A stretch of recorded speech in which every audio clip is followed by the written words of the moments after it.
Hi everyone, it's Matt Cicchini here. I just wanted to start a new series here that I'm going to call AI First. And so in this series, I'd really like to show you how you can practically use AI today to make your life better as a pathologist. This doesn't require big fancy servers or complex systems. These are things that you can do today with free or largely cheap tools. Okay, so let's get into the first thing. The thing that I find the most useful and that's really transformed my life, it's AI augmented search. And so, often as pathologists, we'll come up with a challenging question, and our first go-to thing is often doing a quick search to kind of come up with information. But this can take a lot of time to dig through papers and things like that. And the AI augmented search, which I'm going to show you, can completely transform that. So I'm going to show you two different tools. I'm going to show you Perplexity, which is a website and also an app. I'm just going to use the app for a bit of ease of use. And then I'm going to show you the ChatGPT search as well. So let's just start off with a question. Then I'm a pathologist starting up a lab, and what clone of TTF1 should I use? So I'm going to run that here, and then I'm just going to get this running here in ChatGPT as well. So in ChatGPT, you want to press this little world icon there that will enable the search function.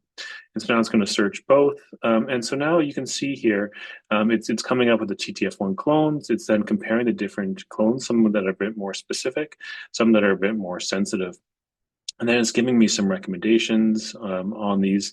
And then the cool thing is it's actually basing this on the literature. So it's citing this here in context, and I'm citing these. You can see it'll actually pull up the actual paper here of these comparison of these different clones. So like that's pretty impressive, right? And so if we just contrast that with the Google search here of seeing what it would come up here, it's going to come up with basically a number of papers. It might come up with the same number of papers, same papers that's highlighting here, but in fact, it's actually I have to then go and dig through the information. I might want to watch the video by Dr. Mukhopadhyay and try and learn about this. But the cool thing now is that I can then interact with it.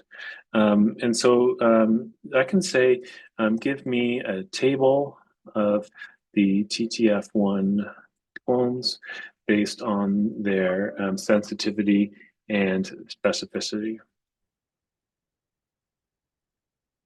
And it'll do that. So I'm just going to have ChatGPT do it as well. You can see here it's done a similar thing. I'm giving me the different clones here, and then I'm going to have it do that.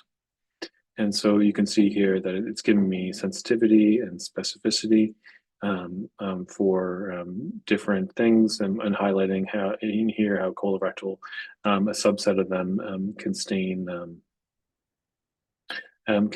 positive here with the SPT24 and SP141 antibodies. So that's all great. And so one of the then cool things that you can then do is that you can then interact with this information in different ways. You can kind of remix it or utilize it for different purposes. So it seems like ChatGPT is chugging away here, so I'm just going to stop it. I'm going to say, here is some more information below. Just going to cut and paste that in there. I'm going to say, can you write an email to my IHC director to outline that I would like both the 8G7G3/1 and SPT24 clones, as I would use them for different purposes. And they would work best together. Okay. So then, so what it'll then do is it will, so I'm just going to take the search off here. And let's run that again. There we go. Okay.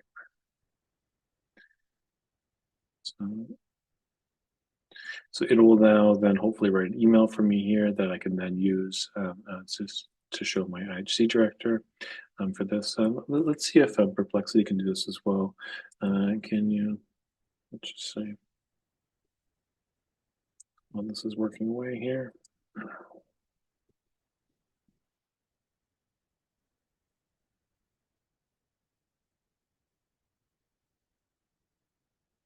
So here, Perplexity is actually outlined here in email, and nicely, it's actually put it inside this code window here. So I can actually just copy this here and paste this into my email server. And I think it's actually a pretty decent email. So I think an important thing here is that I'm not looking for perfection. I'm just looking for something that will get me 90% of the way there. And so I think this is a really useful way of how you can can optimize with AI search that can really help improve a lot of your workflows here. So it looks like I got a bit of an error on the ChatGPT, but you can see here how I was able to do it here on the Perplexity search. So just in conclusion, while this is still running, AI augmented search can really help in pathology, and even kind of with these specific questions around like sensitivity and specificity of different antibody clones. And it can be a real way to really generate information really quickly.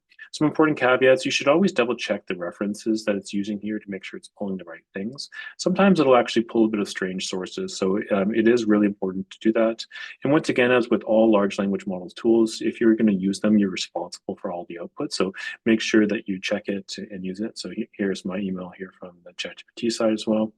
And just showing what you can do here is that if this is a bit too formal, you can say make it less formal and include the citations. And so then it'll basically remix this email to make it a bit shorter. In another video, I'll show how to use the Canvas feature that can really help with editing documents as well.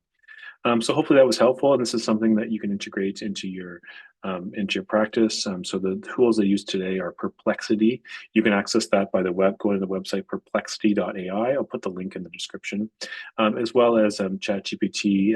I'm using the app here, but you can also use the web interface as well.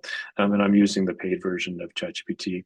So hopefully you found this useful, and I'll be doing some more videos in this series that I've entitled AI First, and hopefully is a practical and applicable way for how we can all use these tools as pathologists to benefit our lives. Thanks so much.